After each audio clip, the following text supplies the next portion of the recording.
dirigeants religieux, séminaristes et croyants du monde entier qui assistaient à cette conférence intitulée « La véritable signification de la fête de la récolte », soyez les bienvenus.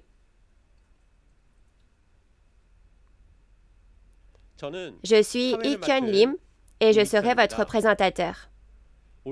Cette année, Nouveau Ciel, Nouvelle Terre, Shincheonji, Église de Jésus, a témoigné sans retenue des prophéties et de la parole d'accomplissement écrites dans les 66 livres de la Bible, ainsi que de leur réalité.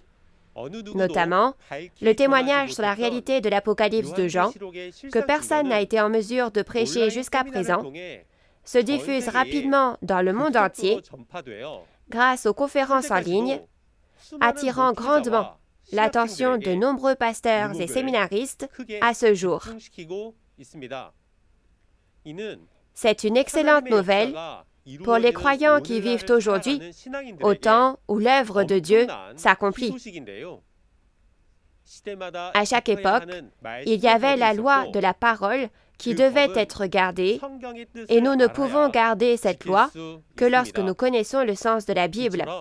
De même, les fêtes saisonnières dans la Bible prennent d'autres formes et ont des significations différentes selon les époques.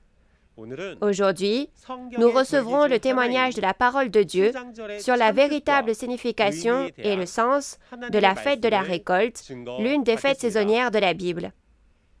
En ce temps où il est important de connaître la vraie réalité et non l'ombre, nous aurons un temps pour réaliser et examiner non la fête de la récolte au temps de Moïse ni la fête de la récolte au premier avènement de Jésus, mais la véritable signification de la fête de la récolte du second avènement du Seigneur que nous devons garder, nous qui vivons au temps présent.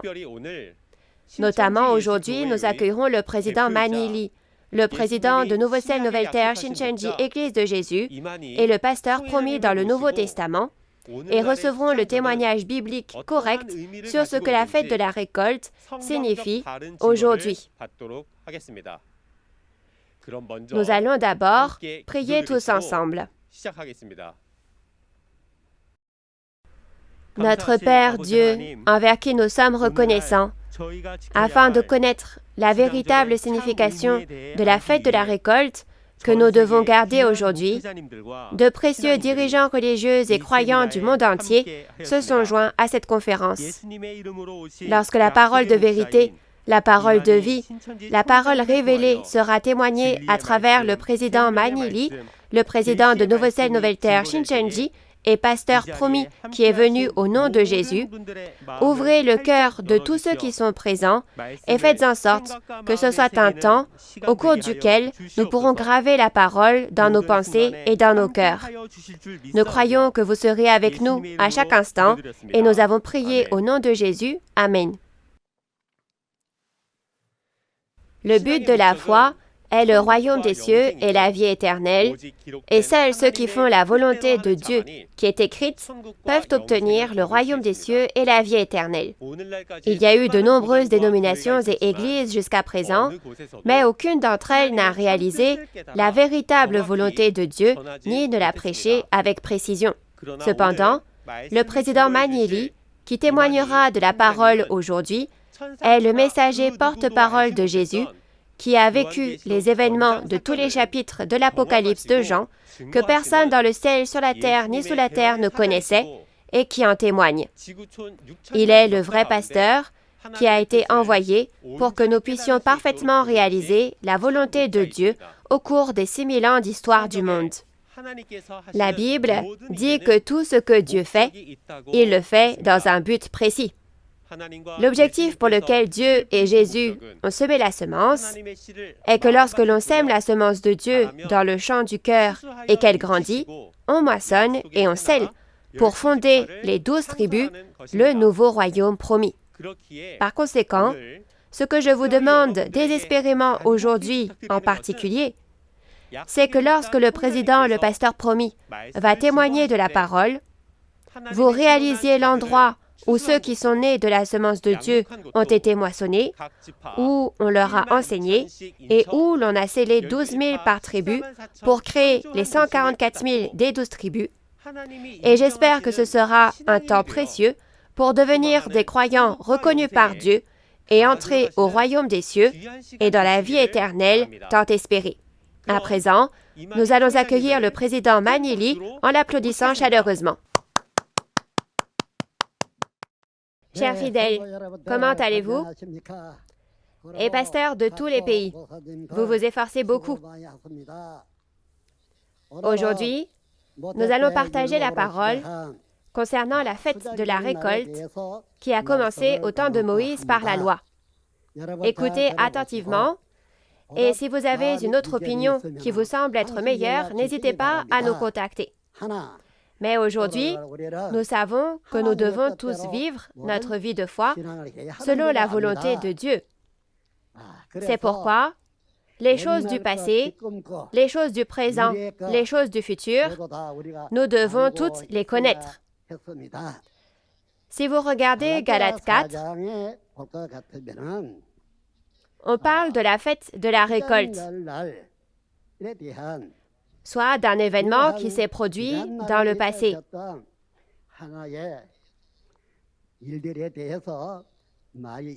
En effet, nous devons nous demander si nous devons garder les commandements qui existaient dans le passé ou non, n'est-ce pas? En ce qui concerne quoi? La fête de la récolte. À quoi la fête de la récolte vous fait-elle penser? La fête de la récolte fait référence au fait qu'après avoir cultivé la terre toute l'année, on récolte à l'automne et cette récolte est mise dans la grange. Savez-vous à quel moment de l'année la fête de la récolte se déroule en Israël? Le peuple d'Israël moissonne en récoltant le blé au mois d'avril. Je le sais bien parce que j'y suis allé. Oui, c'est ça. Les Israélites vivaient en Égypte, puis sont entrés en terre de Canaan, n'est-ce pas? Ils sont entrés là-bas. Ils ont cultivé la terre et ils ont récolté et ils ont observé la fête de la récolte devant Dieu. Et cela était pour le faire savoir aux générations futures. Cependant, comme on peut le lire dans Galates 4, il est dit qu'il n'est pas nécessaire d'observer la fête de la récolte comme on le faisait dans les temps anciens. Comme Paul est même allé jusqu'à dire « Je crains d'avoir inutilement travaillé pour vous ». Quand il les voit observer de telles fêtes, nous, aujourd'hui, nous devons à tout prix réfléchir au sujet de cette fête de la récolte, n'est-ce pas? Oui, c'est ça. Cependant, nous devons savoir que la fête de la récolte dont cette personne parle aujourd'hui, la fête de la récolte dont Paul a parlé en ce temps-là et la fête de la récolte observée au temps de Moïse sont toutes trois différentes. En ce qui concerne la fête de la récolte à l'époque de l'Israël physique, on parlait de ces grains qui servent de nourriture, n'est-ce pas? Mais cette fête de la récolte dont parlait Paul ou Jésus, ce n'était pas ça. Il parlait de la fête de la récolte des personnes, n'est-ce pas? C'est différent, n'est-ce pas? Par conséquent, l'héritier est le maître de tout, mais quand il était enfant, il n'était pas différent d'un serviteur. Et il a servi comme serviteur sous des tuteurs jusqu'à présent. Mais il est dit que lorsque le temps vient, ce n'est plus le cas, n'est-ce pas? Lorsque le temps vient, ça change. C'est ainsi. C'est ainsi que j'en suis venu à vous expliquer à propos de la fête de la récolte, et ce que cette personne veut vous dire aujourd'hui ne concerne pas la fête de la récolte du temps de Moïse, ni la fête de la récolte du premier avènement de Jésus. Je voudrais vous parler de la fête de la récolte au second avènement de Jésus. Alors, il ne s'agit pas des grains de céréales de ce monde, mais des premiers grains mûrs. Si vous lisez le contenu d'Apocalypse 14, 14 à 16, il s'agit d'hommes, en fait, non de grains de céréales du monde. Cela a donc radicalement changé, n'est-ce pas? Aujourd'hui, il y a également la fête de la récolte, mais vous devez savoir que nous ne parlons pas des grains de céréales que les personnes mangeaient pour vivre comme par le passé. Il faut se réveiller, n'est-ce pas? C'est ainsi. Jésus est venu sur cette terre selon les prophéties de l'Ancien Testament. Il est vrai qu'après avoir reçu et mangé le livre sur cette terre, il est allé vers l'Israël rebelle, selon les prophéties, sans rien omettre. Mais ils ont insisté uniquement sur leur loi de Moïse et n'ont pas cru ce que Jésus disait au sujet des prophéties de l'Ancien Testament. Si nous y réfléchissons ici, ce qui était juste, était-ce de croire ce que Jésus disait ou de ne pas croire selon leur propre jugement? Ça revient à ça, n'est-ce pas? Qu'est-ce que vous en pensez, chers auditeurs? Si tel est le cas, qu'est-il dit que Jésus a fait lorsqu'il est venu au premier avènement? Il est venu pour ensemencer, n'est-ce pas?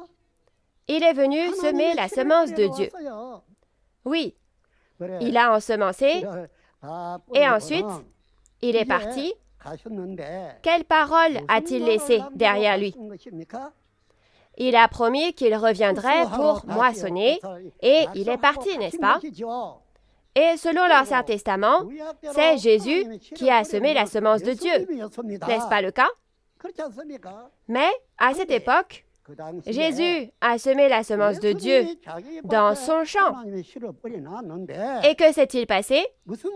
Pendant que les gens dormaient, le diable est venu secrètement et a semé la semence du diable par-dessus. À cause de cela, le champ, qui était le champ de Jésus, dedans, deux types de semences ont poussé, la semence du diable et la semence de Dieu. Alors, les disciples ont demandé à Jésus, « Devrions-nous arracher la semence du diable ?» Et qu'est-ce que Jésus a répondu? A-t-il dit, « Oui, arrachez-la » Non, il n'a pas dit ça. Mais laissez-les croître ensemble, l'un et l'autre, jusqu'à la moisson, de peur qu'en arrachant l'ivraie, vous ne déraciniez le bon grain, n'est-ce pas? Alors, lorsque le temps de la moisson viendra, les moissonneurs seront envoyés pour moissonner ceux qui sont nés de la semence de Dieu, n'est-ce pas? Alors, au final, quand est ce temps de la moisson? De toute évidence, lorsque le temps de la moisson viendra, entre les deux types de semences, entre ces deux types de semences semées dans l'Église de Jésus, la chrétienté, la semence de Dieu sera moissonnée. Mais la question est quand et où, n'est-ce pas? C'est ainsi. Vous ne devez pas ignorer ce fait. Dans l'Ancien Testament, dans Jérémie 31, Dieu a parlé de la prophétie concernant l'ensemencement de deux types de semences. Mais puisque Jésus est venu et a semé la semence et a fait la nouvelle alliance, ne pouvons-nous pas dire que toutes les promesses de l'Ancien Testament ont été accomplies? Ces deux types de semences ont poussé ensemble dans le champ appelé la chrétienté. Oui, pasteur. Qu'en pensent les pasteurs? Jésus est-il revenu pour moissonner? Si Jésus n'a pas moissonné, alors il y a aussi la semence du diable, l'ivraie, dans la chrétienté, non? N'est-ce pas le cas? Qu'est-il arrivé? Jésus a clairement dit que les deux grandiraient ensemble. Pasteur, pouvez-vous savoir qui sont ceux qui sont nés de la semence du diable et ceux nés de la semence de Dieu? Le savez-vous ou non? Oui, on ne sait pas. Si on l'avait su, on aurait tout fait pour les retirer. Mais on ne savait pas. L'une est la semence de Dieu et l'autre la semence du diable, et les deux sont dans la chrétienté. C'est-à-dire ces églises où vous, les pasteurs, enseignez. Cette personne dit-elle quelque chose de faux? Si vous dites « dans mon église, ce n'est pas comme ça », alors Jésus a-t-il menti? Il faut y réfléchir, n'est-ce pas? Mais il est dit qu'au temps de la moisson, Jésus vient et il vient avec les anges. Il est dit que seuls ceux qui sont nés de la semence de Dieu seront moissonnés des quatre coins de la terre. Mais, pasteur, il est dit que les fils de Dieu nés de la semence de Dieu, sont moissonnés. Mais est-on venu moissonner dans vos églises? Pasteur, n'est-il pas vrai que 2 types de semences ont été semées dans vos églises? Alors les moissonneurs sont-ils allés là-bas pour moissonner? Il est dit que dans certaines églises, ils mettent même un panneau indiquant « Interdit aux moissonneurs ». J'ai entendu ces choses de la part des moissonneurs. Mais il semble que ces pasteurs, ces personnes, n'arrivent pas à enseigner correctement ce qu'est la Bible, ce qu'est la parole, ni où aller. Oui, les pasteurs qui sont venus ici aujourd'hui ne sont pas comme ça. Alors, connaissons ce que nous devons connaître. D'accord? Connaissons ce que nous devons connaître. Parlons de ce dont nous devons parler. Et vérifions ce que nous devons vérifier. Nous devons faire ainsi. Quoi qu'il en soit, 2 types de semences ont été semées dans le champ de la chrétienté, là où Jésus avait semé la semence, et non dans un autre endroit. Et 2 entités y ont grandi. C'est un fait indéniable. L'Écriture ne peut être anéantie. Pasteur, savez-vous où se trouve cette parole? Le savez-vous ou non? Pasteur, répondez. Où se trouve-t-elle? Oui, c'est dans Jean 10, 35, n'est-ce pas? Il est dit que l'Écriture ne peut être anéantie. Ainsi, il faut faire selon la Bible. Pour ne pas devenir une secte, il faut faire selon la Bible. Alors, quand aura lieu cette moisson? Quand? Donc, après quoi, ça veut dire, n'est-ce pas? Pasteur, veuillez vous lever et expliquer cela. Pasteur, vous ne faites qu'enseigner tous les jours, non? On dit qu'il faut connaître pour être responsable d'un village ou d'une classe. Mais si on ne sait pas, même si on se fait appeler pasteur, alors ça ne vaut rien. Selon Matthieu 24, Jérusalem est le temple de Dieu, le temple où se trouve Dieu. Il y a une guerre là-bas. Cette guerre a eu lieu, et qui a gagné et qui a perdu? Jérusalem a été détruite. Par qui? Par les païens. Mon Dieu, ils disent qu'ils sont l'Église de Dieu, qu'ils sont les pasteurs de Dieu. Et ils disent qu'ils sont les serviteurs de Dieu. Alors pourquoi ont-ils perdu dans cette bataille? Est-ce possible de faire ainsi? Mais quant à la cause de la défaite, ces gens qui étaient à Jérusalem ont été trompés. Ils sont allés donc vers les habitants de Jérusalem et ils les ont trompés et ils les ont livrés à la mort. Alors, n'est-il pas dit que l'adversaire est devenu prospère et que Jérusalem a été détruite et que ceux qui ont détruit Jérusalem se tenaient dans le lieu saint? Alors, le temple de Dieu, l'Église de Dieu, les pasteurs de Dieu et les fidèles de Dieu ont été détruits.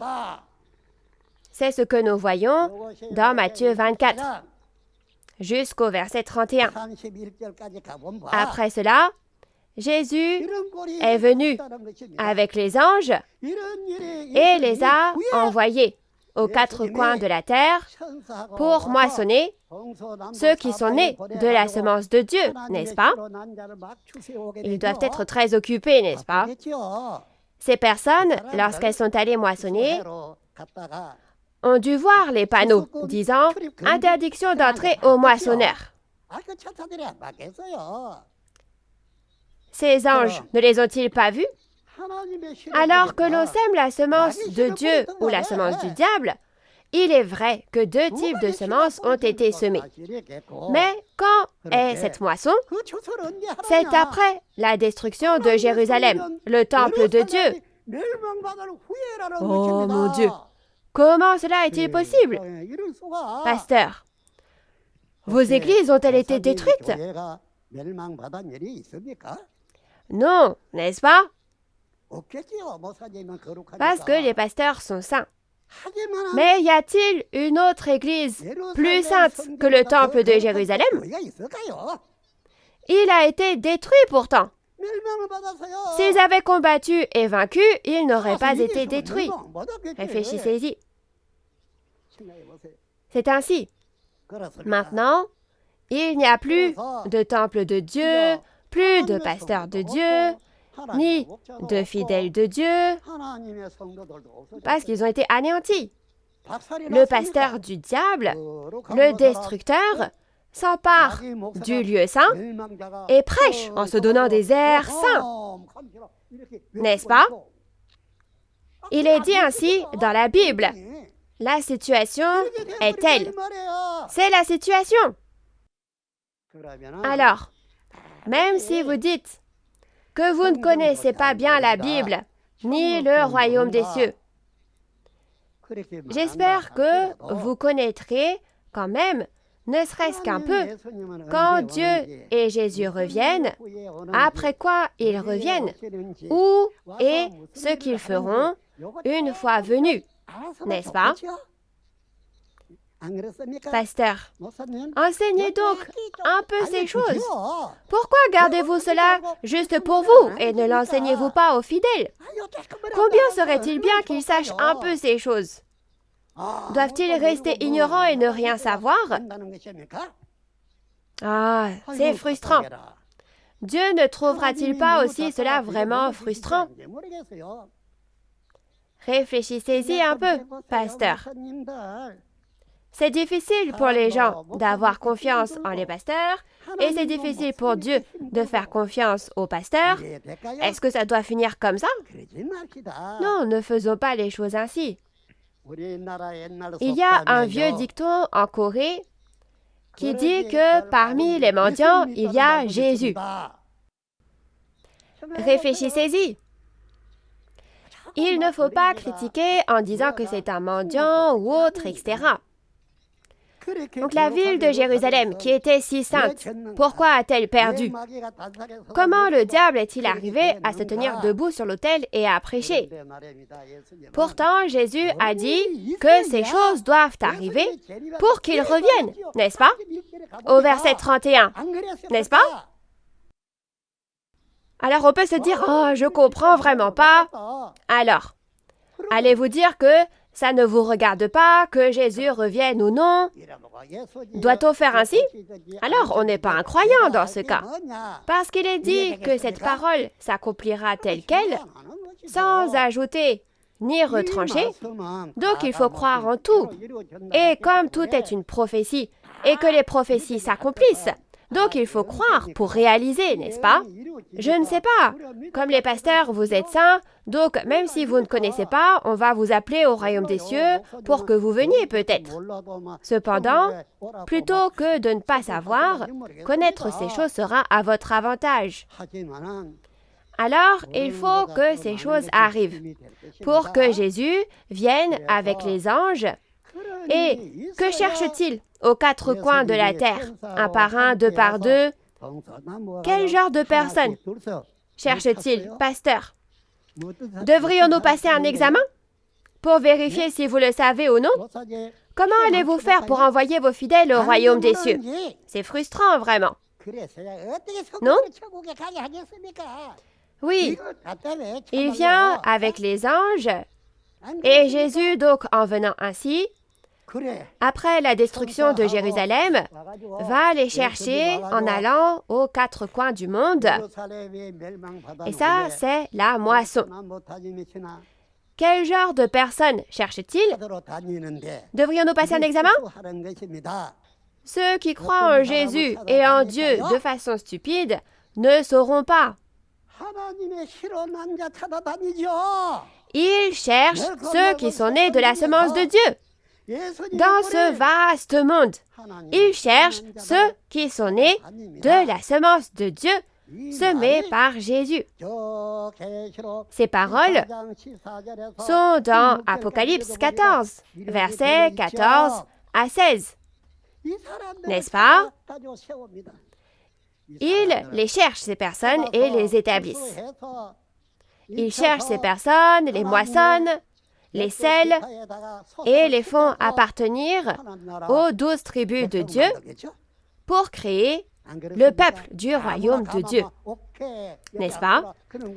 N'importe qui vient, on dit « Ok, assieds-toi là ». Est-ce que c'est ça? Pasteur? Pasteur, le temps étant venu, ne devrions-nous pas enseigner aux fidèles avec sagesse afin qu'ils puissent maintenant pleinement réaliser, croire et vivre leur vie de foi? Réfléchissez-y. Je suis né de la semence de Dieu. Mais comment sait-on si l'on est né de la semence de Dieu? Nous sommes tous les mêmes hommes. On pourrait dire ça aussi. Mais ceux qui sont nés de la semence de Dieu le savent. C'est pourquoi ils sont moissonnés et ils viennent, parce qu'ils le savent. Mais si on ne le sait pas, on ne peut pas être moissonné. Par conséquent, ceux qui sont nés de la semence de Dieu ont la semence de Dieu dans leur cœur, qui est comme la terre. C'est ainsi. Si vous coupez une pomme en deux, il y a des graines à l'intérieur. Alors, plantez une pastèque et coupez-la aussi. Il y a des graines de pastèque à l'intérieur. Alors, de la même façon, pour nous qui sommes des hommes, puisque la semence de Dieu est en nous, il faut moissonner ceux qui ont en eux la semence de Dieu et ensuite leur enseigner, n'est-ce pas? Et en scellant ces personnes, nous en faisons le peuple du royaume de Dieu. Où, dans la Bible, se trouve le plan pour créer le peuple de Dieu, le royaume de Dieu et l'organisation de Dieu. Pasteur, vous le savez bien, n'est-ce pas? Parce que vous l'avez enseigné jusqu'à maintenant. Vous le savez ou vous ne le savez pas?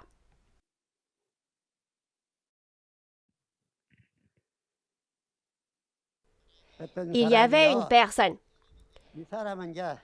Et elle commença à croire en Jésus et lut la Bible, mais il y a tellement de choses qu'elle ne comprend pas. Donc, un jour, elle va demander, « Pasteur, s'il vous plaît, enseignez-moi ceci, enseignez-moi cela. Et ça veut dire quoi? Et ça veut dire quoi? » Donc, il faut enseigner à cette personne. N'est-ce pas? Il faut lui enseigner, non? Dans Malachie chapitre 2, le prêtre doit devenir le messager de Dieu et marcher avec Dieu. Et le peuple doit pouvoir demander la vérité à sa bouche, n'est-ce pas? C'est vrai. Il faut faire ainsi. Alors, je voulais vous parler de la fête de la récolte aujourd'hui, mais nous avons un peu changé de sujet, n'est-ce pas? Alors, la fête de la récolte, c'est lorsqu'au temps de Moïse, les Israélites sont entrés en terre de Canaan. Ils ont cultivé, ils ont fait connaître ces choses de génération en génération. Maintenant, nous n'allons pas entrer en terre de Canaan, n'est-ce pas? Pour aller au royaume des cieux, nous n'avons pas besoin de cela. Nous n'avons pas besoin de telles lois, ni de tels commandements, n'est-ce pas? Pourquoi en aurait-on besoin? Alors, pourquoi Paul et Pierre ont-ils dit ces choses? Ils ont dit que si l'on célèbre les fêtes anciennes encore maintenant, c'est au point de se demander si la croix n'a pas été portée en vain. Donc, ce que je vais vous dire aujourd'hui ne concerne pas le temps de Moïse, ni le premier avènement, mais la fête de la récolte d'aujourd'hui. La fête de la récolte d'aujourd'hui. Pasteur, connaissez-vous la fête de la récolte d'aujourd'hui? Répondez. La fête de la récolte d'aujourd'hui, c'est dans Matthieu 13. Jésus a dit qu'il y a un temps pour l'ensemencement et un temps pour la moisson. Et il a dit qu'il reviendrait. Et il est dit que les 144 000 sur la montagne de Sion dans Apocalypse 14 sont les premiers fruits mûrs. Les premiers fruits mûrs. Ces fruits sont nés de la semence de Dieu. Ainsi, cette fête de la récolte ne parle pas des grains de céréales du monde, mais des personnes. Non pas des graines du monde, mais des fils de Dieu, nés de la semence de Dieu. On moissonne ces personnes et on les rassemble. C'est la vraie moisson, n'est-ce pas? La vraie moisson. Lors de cette moisson-là, on les fait venir et on leur enseigne. C'est scellé. La parole est Dieu. Et la parole de Dieu n'est-elle pas le sceau de Dieu? Comme dans Hébreux 8, elle est apposée sur le cœur. Elle est gravée dans le cœur. On y met la loi et maintenant cette personne est véritablement scellée, n'est-ce pas? Ce ne sont pas une ou deux personnes, mais 144 000, 12 000 par tribu. Donc, 144 000, c'est le nombre des personnes scellées. À part elles, personne n'a été scellé. Personne. On dit qu'après que cela est fait, il y aura la multitude en blanc. Si tel est le cas, quand on regarde dans Apocalypse 14, les 144 000 de la montagne de Sion sont les premiers grains mûrs. Les premiers grains mûrs. Quand on lit Apocalypse 14, 14 à 16, il est dit que ceux que Jésus avait semés sont devenus mûrs et sont moissonnés. C'est la moisson. C'est le second avènement de Jésus et ce sont ceux qui sont nés de la semence de Dieu. Pasteur, écoutez attentivement. Il faut écouter attentivement pour pouvoir saisir ce qui est faux et me dire « Pourquoi parlez-vous de la sorte ?» Sinon, vous ne pourrez pas le faire. Il ne s'agit pas des choses du temps de Moïse. On sème la semence, on moissonne, les choses qu'on mange avec la bouche. On a semé la semence au temps de Jésus, n'est-ce pas? Et qu'est-ce qu'on moissonne au second avènement? On ne moissonne pas du soja ou des haricots rouges, mais ce sont des personnes. Il s'agit de trouver ceux qui sont nés de la semence de Dieu, les fils de Dieu, et de les établir pour créer les 12 tribus. Et ces 12 tribus sont le royaume de Dieu. Le royaume de Dieu. En général, quand on regarde, en lisant Genèse 1 et 2, les arbres qui ont été créés ont porté beaucoup de fruits. Donc, il y avait beaucoup de fruits. Et c'était bon à manger. Cependant, il y a deux arbres particuliers. Ces deux arbres sont au milieu, n'est-ce pas? Le trône de Dieu est au centre, c'est au milieu. Et l'un est l'arbre de vie et l'autre est l'arbre de la connaissance du bien et du mal. Mais, étrangement, quand on regarde d'Apocalypse, au chapitre 17, quand on regarde aussi les chapitres 18 et 19, ça nous fait penser à une chose nouvelle, à une nouvelle chose. Au chapitre 22, dans l'Apocalypse, il y a l'arbre de vie qui se tient debout, qui était dans le jardin d'Éden il y a 6000 ans. Alors, voyons à quoi ressemble cet arbre de vie. Il est dit qu'il porte 12 types de fruits chaque mois, n'est-ce pas? Où se trouve un tel arbre dans le monde? Quel arbre? L'arbre de vie. Mais quand Jésus est venu au premier avènement, il a dit « Je suis la vraie vigne, non la vigne sauvage.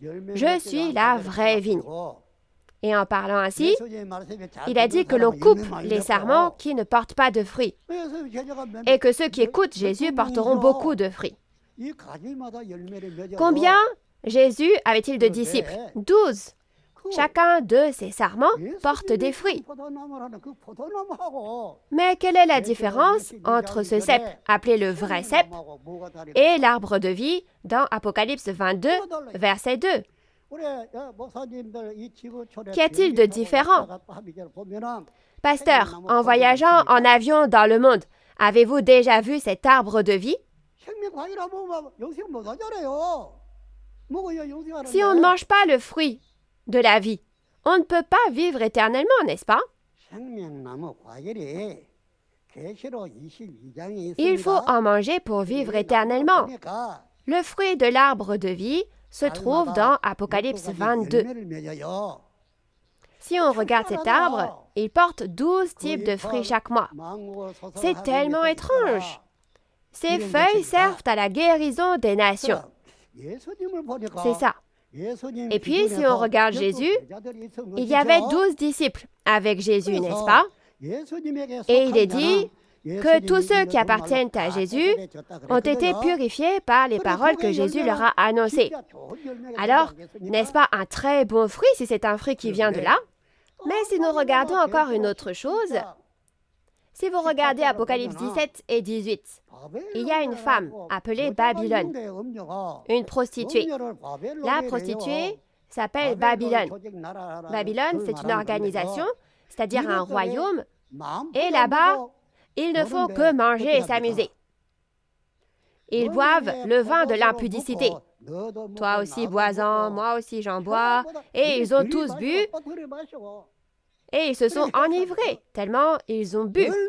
Alors, d'où sort-il ce vin? C'est le vin de l'impudicité. Le raisin, c'est aussi un fruit, n'est-ce pas? C'est un fruit. Et ils en ont bu ainsi. Dans Ésaïe 5, il y a la bonne vigne et la mauvaise vigne. Et les deux se sont mariés et sont devenus une seule et même vigne. Donc, si vous regardez ces organisations une par une, chaque organisation est différente. Donc, d'un côté, il y a le vin de l'impudicité de Babylone, le royaume des démons, et de l'autre, le vin du royaume de Dieu, la vraie vigne. Donc, aujourd'hui, ces deux organisations sont révélées et elles sont jugées.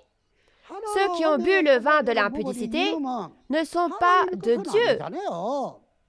À l'inverse, dans Apocalypse 22, comme l'eau de la vie coule du trône de Dieu au milieu de la place de la ville, et qu'il y a l'arbre de vie qui porte 12 types de fruits, cette vigne qui produit 12 types de fruits chaque mois n'est pas l'arbre du diable, n'est-ce pas?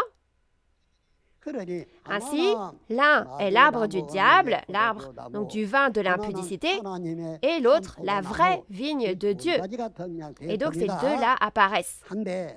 Alors, vous vous demandez peut-être pourquoi je vous parle de toutes ces choses alors qu'on parle de la fête de la récolte. Il s'agit de chercher ceux qui sont nés de la semence de Dieu, de les moissonner, de leur enseigner une chose, de les sceller, puis de créer le royaume de Dieu, les 12 tribus. Et après avoir fait cela, 12 types de fruits sont produits chaque mois par les 12 branches. Et ça, on dit que c'est l'arbre de vie. Ainsi, l'arbre de vie est l'organisation de Dieu. C'est le royaume de Dieu. Et ceux qui sont moissonnés sont les fruits de cet arbre, n'est-ce pas? Alors, qu'arrive-t-il aux fruits de cet arbre? Ils deviennent les fruits de l'arbre de vie, n'est-ce pas? Le diable est le fruit de l'arbre du diable. Si l'on en mange, on meurt, et si on mange de l'autre, on vivra éternellement. C'est ainsi.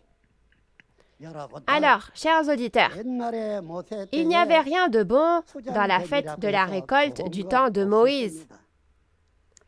La fête de la récolte au premier avènement de Jésus n'avait rien de bon non plus.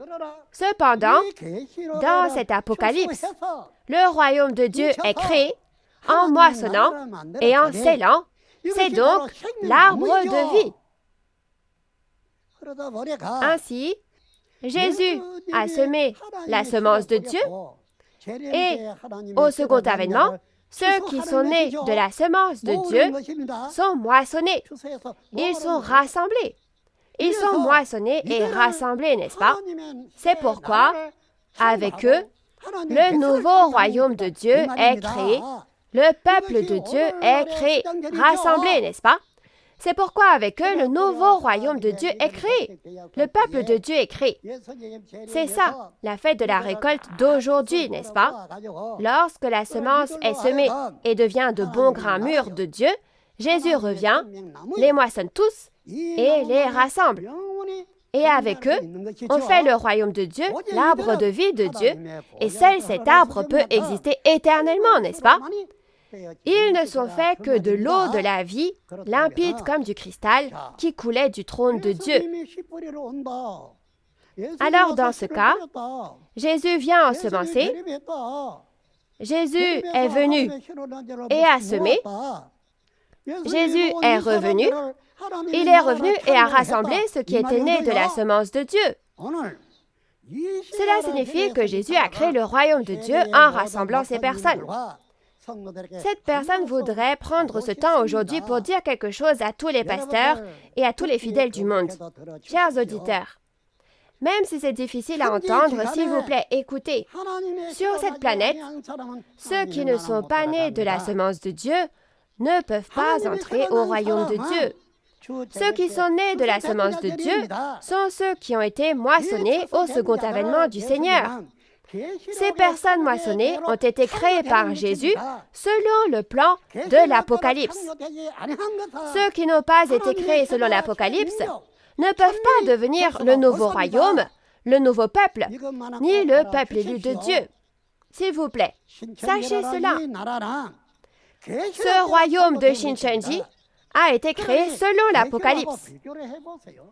Alors, comparez avec l'Apocalypse. Peu importe ce que c'est, une seule chose ou toute l'organisation, j'aimerais faire savoir aux pasteurs du monde ce qui a été créé selon les promesses de l'Apocalypse. Dieu a promis la création d'un nouveau ciel et d'une nouvelle terre. Et aujourd'hui, il est venu et l'a créé. Chers auditeurs, vous devez vous souvenir de cette parole. Cette fête de la récolte, qu'est-ce que c'est? Jésus a semé la semence de Dieu et aujourd'hui, il est venu et a rassemblé ceux qui sont nés de cette semence de Dieu qui a été semée, a créé les 12 tribus, le nouveau royaume de Dieu, et ceci est l'œuvre de la fête de la récolte. Vous devez penser que c'est la vraie moisson de Dieu et que c'est la véritable œuvre de la fête de la récolte. Si Dieu achève tout selon cet apocalypse, alors tout ce que Dieu veut accomplir aura été accompli. Alors le royaume du monde spirituel du ciel et les 12 tribus qui se sont accomplies sur terre comme au ciel se marient dans Apocalypse 19 et ensuite participent à la première résurrection au chapitre 20. Alors toute cette Bible sera accomplie et achevée. Vérifiez comment cela s'accomplit. Venez vérifier aussi si d'autres paroles s'y sont mélangées, comme du vin est mélangé avec de l'eau.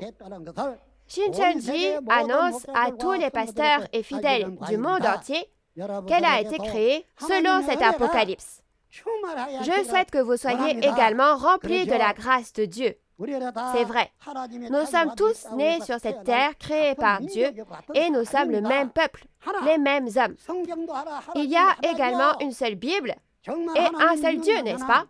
Si vous croyez vraiment en Dieu, ne devriez-vous pas devenir un en Dieu, n'est-ce pas? Essayons de faire ainsi et unissons-nous. We are one. Nous sommes un. Merci. Oui, je crois que vous avez reçu beaucoup de réalisations et de grâce à travers la parole. Je voudrais encore une fois que nous applaudissions chaleureusement le président qui nous a délivré la précieuse parole de vie. Comme il a lui-même vu et entendu la parole et sa réalité, les paroles du président sont toujours pleines d'assurance et de vie. Je crois que vous avez bien réalisé la signification de la fête de la récolte d'aujourd'hui, qui consiste à moissonner et à mettre dans les 12 tribus du royaume de Dieu ceux nés de la semence de Dieu. Nous allons maintenant offrir une prière de remerciement à Dieu le Créateur pour nous avoir accordé ce temps. Notre Père Dieu, envers qui nous sommes reconnaissants, Merci de nous aider à réaliser le vrai sens de la fête de la récolte au second avènement que nous devons observer aujourd'hui par l'intermédiaire du président qui est le porte-parole de Jésus aujourd'hui. Pour chacun de nous, scellez profondément ces paroles données aujourd'hui dans nos pensées et nos cœurs et augmentez notre réalisation. Ainsi, s'il vous plaît, aidez-nous tous à appartenir aux 12 tribus afin que nous puissions tous devenir le peuple du royaume des cieux qui atteint le but de la foi, qui est le royaume des cieux, le salut et la vie éternelle. S'il vous plaît, souvenez-vous de tous ceux qui étaient impatients d'entendre la précieuse parole aujourd'hui et de tout le travail acharné effectué pour l'organisation de cette conférence en ligne et déverser sur toutes ces personnes encore plus de grâce du ciel. Nous vous remercions et nous avons prié au nom de Jésus. Amen. Nous avons reçu le témoignage concernant la véritable signification de la fête de la récolte aujourd'hui et le lieu de rassemblement des fils de Dieu, nés de la semence de Dieu, par l'intermédiaire du président de Nouveau-Ciel Nouvelle-Terre Shincheonji, le pasteur promis dans le Nouveau Testament. De plus, vous pouvez écouter la Bible du début à la fin au Centre de mission chrétienne de Sion, l'établissement d'enseignement de Nouveau-Ciel Nouvelle-Terre Shincheonji Église de Jésus, de manière plus détaillée et plus claire. Vous pouvez consulter le programme actuel des niveaux introduction, intermédiaire et avancé sur la chaîne YouTube officielle de Nouveau-Ciel Nouvelle-Terre Shincheonji Église de Jésus. J'espère que vous y regarderez, écouterez et réaliserez toute la parole et ferez grandir votre vraie foi. En plus des paroles que vous avez entendues aujourd'hui, si vous avez d'autres questions ou demandes de renseignements sur Nouveau-Ciel Nouvelle-Terre Shincheonji Église de Jésus et sa doctrine, veuillez contacter le numéro représentatif de chaque tribu indiqué maintenant à l'écran. Nous vous guiderons en détail et avec amabilité. Maintenant, nous allons clôturer cette conférence sur la véritable signification de la fête de la récolte en faisant la prière que le Seigneur nous a enseignée. Je vais prier. Notre Père qui es aux cieux, que ton nom soit sanctifié, que ton règne vienne, que ta volonté soit faite sur la terre comme au ciel. Donne-nous aujourd'hui notre pain de ce jour. Pardonne-nous nos offenses, comme nous pardonnons aussi à ceux qui nous ont offensés. Et ne nous laisse pas entrer en tentation, mais délivre-nous du mal. Car c'est à toi qu'appartiennent le règne, la puissance et la gloire, au siècle des siècles. Amen. Merci à tous ceux qui ont participé à cette conférence.